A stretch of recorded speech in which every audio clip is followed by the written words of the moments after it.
हिंदी में यूपीएससी की तैयारी से संबंधित प्रोग्राम्स को देखने के लिए सब्सक्राइब करें स्टडी IQ IAS हिंदी। नमस्कार, बहुत बहुत स्वागत है आप सभी का स्टडी IQ IAS हिंदी में। मेरा नाम है अतुल जैन।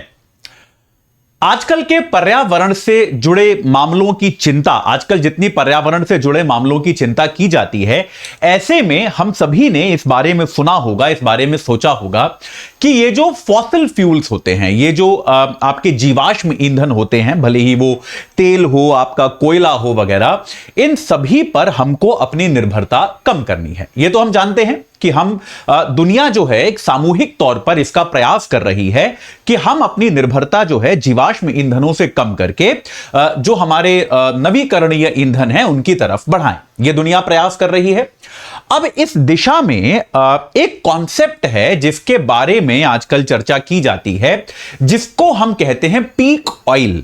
तो ये पीक ऑयल का मामला क्या है? पीक ऑयल जो है इसका तात्पर्य यह है कि वो समय, वो कालखंड जब दुनिया का तेल का उत्पादन, तेल मतलब तेल और जीवाश्म ईंधन, उनका उत्पादन जो है वो अपने चरम पर पहुंचेगा और उसके बाद वो गिरना शुरू हो जाएगा। ये समय जो है ये कहलाता है पीक ऑयल।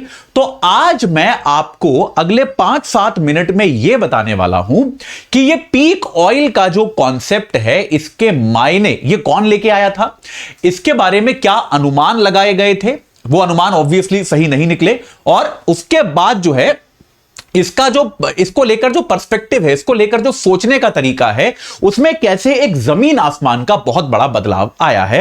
ये 2-3 चीजें आपको मैं अगले 5-7 मिनट में अगले समझा दूंगा। लेकिन उसके पहले आपको बता दूं कि अगर आप ये सोच रहे हैं कि भाई यूपीएससी की तैयारी के लिए कौन सी किताबें पढ़ी जाएं, कौन सी किताबें आपके लिए लाभकारी होंगी, तो आप हमारा 18 हिंदी किताबों का सेट ले सकते हैं AJ लाइव कोड लगा के। आपको इन किताबों के अलावा कोई भी अन्य पुस्तक खरीदने की आवश्यकता नहीं पड़ेगी। आपकी पूरी तैयारी इन्हीं पुस्तकों से हो जाएगी। और अगर आप एनसीईआरटी की तैयारी करना चाहते हैं तो एनसीईआरटी के लिए आप हमारी 5 किताबों का एक हमारा सेट आता है, 5 एनसीईआरटी पुस्तकों का हमारा सेट है, आप उसको ले सकते हैं AJ लाइव कोड लगा के। क्योंकि एनसीईआरटी में क्या होता है कि बहुत सारी चीजें काम की होती हैं, बहुत सारी चीजें काम की नहीं भी होती है। वो स्कूल के बच्चों के लिए लिखी गई किताब है, तो आपको केवल काम की चीजें हम पढ़ाएंगे, बेकार की चीजें उसमें से हटा देंगे। तो ये 5 किताबों का सेट जो है आप एनसीईआरटी का खरीद सकते हैं। AJ लाइव कोड लगा के आपको ये मिल जाएगा एक बहुत अच्छे दाम पर। History, geography, polity, economics, science and technology सब कवर हो जाएगा इसमें। तो आप जो है इससे भी जुड़ सकते हैं, इसको भी ले सकते हैं, आपका एनसीईआरटी पूरा यहां से कवर हो जाएगा। ठीक है, जो भी लें AJ लाइव कोड लगाना याद रखिएगा। चलिए साहब, तो अब सबसे पहले आते हैं पीक ऑयल के कॉन्सेप्ट पर। पीक ऑयल, इसका मतलब क्या है? कई बार क्या होता है, यूपीएससी इस तरह के सवाल पूछ लेती है, सीधा सीधा ये शब्द बोल देगी कि पीक ऑयल को प्राप्त करने में क्या चुनौतियां हैं या फिर इसका क्या प्रभाव पड़ेगा। अब आपने शब्द ही नहीं सुना तो आप क्या उत्तर दोगे यार, इसका उल्टा सीधा कुछ लिख कर आओगे। तो इसीलिए बेहतर है कि इस तरह की शब्दावली जो होती है, टर्मिनोलॉजी जो होती है, उसकी जानकारी हम रखें। यह हमारे एग्जाम के लिए बेटर होता है। चलिए, तो अब देखिए क्या है, हम अपने तेल के उत्पादन को कम करना चाहते हैं, यह बात सही है, इसमें कोई डाउट नहीं है। लेकिन अब जैसे मान लीजिए हम चाहते हैं कि हमारा तेल पर जो हमारी निर्भरता है, या जीवाश्म ईंधनों पर हमारी जो निर्भरता है, वो प्रतिशतता में कम हो जाए। देखिए, हर साल दुनिया की ऊर्जा की आवश्यकता बढ़ रही है कि नहीं बढ़ रही है? तो इसको ऐसे समझिए कि मान लीजिए अगर 100 इकाई ऊर्जा की आवश्यकता थी, जिसमें से मान लीजिए 70% जीवाश्म था, जीवाश्म से मिल रहा था, तो कितनी हो गई? 70 इकाई ऊर्जा आपकी जीवाश्म से बन रही थी। अब मान लीजिए अगले वर्ष अगर आपकी ऊर्जा की आवश्यकता 200 इकाई हो गई, खाली एग्जांपल के तौर पे समझाने के लिए बता रहा हूं, तो 200 इकाई ऊर्जा की आवश्यकता होने पर अगर आपकी 50% आप जीवाश्म पर आ भी गए, कि अब जीवाश्म से आपका उत्पादन केवल 50% है, बाकी 50% आप नवीकरणीय से बना रहे हो, उसके बाद भी अब 200 का 50% तो 100 हो गया ना।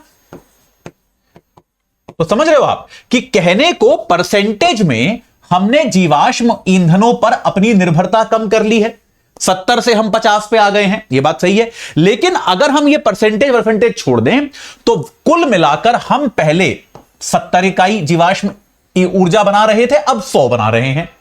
क्योंकि हर साल दुनिया की ऊर्जा की जो आवश्यकता जो है वो बढ़ती जा रही है। ये बात समझ में आ गई? ये तो बहुत सिंपल सा कॉन्सेप्ट है कि भाई अब जो है ये चीज बढ़ती जा रही है, बढ़ती जा रही है, ये बात हमको पता है। ठीक है, ठीक है ना भाई, ये सिंपल सी चीज है, तो इसको आपको ध्यान रखना है, ये वाला फ्रेमवर्क आपको दिमाग में रखना है। अब इसी के तहत क्या था कि अब सबसे पहले ये बात, अब इसका आगे बढ़ते हैं, दोबारा लौटकर इस पर आएंगे। 1956 में अमेरिका की एक पेट्रोकेमिकल कंपनी है शेल, बहुत जानी मानी कंपनी है अमेरिका की। पेट्रोल आपने भी देखे होंगे, भारत में भी कई जगह शेल के पेट्रोल पंप आपको देखने को मिलते हैं। उसमें एक एम किंग हबर्ट नाम के वैज्ञानिक थे, एम किंग हबर्ट। अब देखिए 1956 में जो चैलेंज था वो ये नहीं था कि पर्यावरण बचाना है। 56 में चुनौती पर्यावरण बचाने की थी नहीं, मतलब कोई उतना सोचता नहीं था उस बारे में। 1956 में लोगों को डर ये लगता था कि हम बहुत तेल इस्तेमाल कर रहे हैं यार, ये तेल खत्म हो गया तो, बात समझ रहे हो? तो 1956 में जब हबर्ट साहब ने यह विचार दिया तो उन्होंने यह सोच कर दिया कि यार पहले हम भी, जब इनफैक्ट पर्यावरण को लेकर सचेतता जो है वो पिछले 30 सालों से है, 25 सालों से मैं मान सकता हूं, ज्यादा बढ़ी है, 20 सालों से और ज्यादा बढ़ी है। अगर मैं अपने बचपन का भी याद करूं, जब मैं बच्चा था, स्कूल में था, तो हमको भी यही पढ़ाया जाता था कि ये ऊर्जा के जो अनवीकरणीय स्रोत हैं वो तो खत्म हो जाएंगे एक दिन, तो उनको बचा बचा के प्रयोग करना चाहिए। हमको कम जो है ईंधन फूकने के लिए यह बोल के प्रेरित किया जाता था कि ये खत्म हो जाएंगे, फिर आने वाली पीढ़ी क्या करेगी, तो आपको जो है बचा बचा के यूज करना है। यह बोल के नहीं किया जाता था कि हमको जो है पर्यावरण को बचाना है, बात समझ रहे हैं? तो हबर्ट साहब का विचार यह था कि यार ये तो समाप्त हो जाएंगे, ये तेल इत्यादि तो समाप्त हो जाएगा, तो उस दिशा के लिए, उस दशा के लिए हमको तैयार रहना चाहिए। 1956 का समय था जब यार दुनिया में तमाम तरह का औद्योगिक विकास हो रहा था, ऊर्जा का जो आपकी अवेलेबिलिटी है वो बढ़ती जा रही थी, ये बात सही है। माफ कीजिएगा। तो अब इसमें क्या है, तो अब इसके कारण क्या हुआ, तो इन्होंने यह अनुमान लगाया, उस समय अनुमान लगाया गया, कोई सांख्यिकीय तरीका इन्होंने यूज किया। इन्होंने कहा कि हमारा जो है सन 2000 तक हम पेट्रोलियम का उत्पादन करते रहेंगे, और हबर्ट साहब ने कहा कि यह हमारा पीक ऑयल ईयर होगा। 2000 जो है यह हमारा पीक ऑयल का वर्ष होगा। ऐसा इसलिए होगा, याद रखिए पर्यावरण का कंसर्न नहीं था उस टाइम पे, उन्होंने कहा ऐसा इसलिए होगा क्योंकि इसके बाद तेल कम बचेगा। इन्होंने कहा उसके बाद तेल कम बच जाएगा, तो फिर हमको तेल कम निकालने के अलावा हमारे पास कोई ऑप्शन नहीं बचेगा कि भाई तेल बचेगा ही नहीं ज्यादा, तो हम फिर कितना ही निकाल पाएंगे। ऐसा कहकर इन्होंने सन 2000 का एक अनुमान लगाया कि 2000 तक हम तेल निकाल पाएंगे अच्छे से, 2000 के बाद वो गिरना शुरू हो जाएगा क्योंकि दुनिया में तेल की कमी होनी महसूस हो जाएगी। 2024 में है हम, ऐसा हुआ क्या? अभी तक तो नहीं हुआ, तो मेरे को बताने की आवश्यकता नहीं है कि यह सत्य नहीं निकला, उनका अनुमान जो है वो गलत निकला, ये तो मेरे को बताने की जरूरत नहीं है। 2024 में हम लोग बैठे हैं और अभी भी हम तेल निकाल पा रहे हैं, तो ऐसी कोई दिक्कत हमारे आगे नहीं आई। ठीक है, तो अब क्या है कि लेकिन पीक ऑयल का कॉन्सेप्ट अब भी है। अब इस कॉन्सेप्ट का मतलब कैसे बदला है कि अब भी हम जानना चाहते हैं। तो अब आते हैं हमारी इस वाली स्लाइड पर कि हम जैसे दुनिया की ऊर्जा की आवश्यकता बढ़ रही है, हम हर साल जीवाश्म ईंधन पे अपनी निर्भरता कम कर रहे हैं, लेकिन कुल अर्थों में, कुल मात्रा में जीवाश्म ईंधन कितना बनाया जा रहा है, अभी भी उसमें वृद्धि हर साल हो रही है। हर वर्ष आप देखेंगे जीवाश्म ईंधन जितना निकाला जा रहा है वो बढ़ता जा रहा है, और धीरे धीरे यह माना जा रहा है कि जब यह परसेंटेज में एक बड़ी गिरावट आएगी तब जाकर जीवाश्म ईंधन वास्तविक मात्रा में भी घटना शुरू हो जाएगा। तो अब वो समय कब आएगा, यानी कि अब जो आपका पीक ऑयल है वो ये है कि भाई ये बात तो सही है कि हम जो है आपकी जीवाश्म ईंधन जो है वो अभी बढ़ता जा रहा है, बढ़ने की गति हमने कम कर दी है। कोई एक समय वो आएगा जब आखिरकार इसके उत्पादन में गिरावट आनी शुरू हो जाएगी। तो ये वाला जो समय है इसको अब पीक ऑयल कहा जाता है। और इस बार ये पीक ऑयल वर्ष जो है ये इसलिए नहीं आएगा कि तेल खत्म हो गया है, ये इसलिए आएगा क्योंकि हम नवीकरणीय ऊर्जा का प्रयोग बढ़ा देंगे। नवीकरणीय का प्रयोग जो है वो हम बढ़ा देंगे, अनवीकरणीय का प्रयोग कम कर देंगे, तो इसीलिए हम पीक ऑयल वर्ष तक पहुंच पाएंगे। तो अब ये पीक ऑयल वर्ष क्या होगा? अब जैसे मैं आपको एग्जांपल दूं तो सन 2000 में नवीकरणीय ऊर्जा का प्रयोग मात्र 19% था।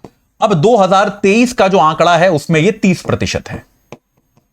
तो आप समझ रहे हैं, तो धीरे धीरे परसेंटेज बढ़ रहा है, लेकिन 2000 से 2023 तक ऊर्जा की आवश्यकता भी कई गुना बढ़ी है, तो जीवाश्म ईंधनों का भी उत्पादन जो है वो बढ़ता जा रहा है।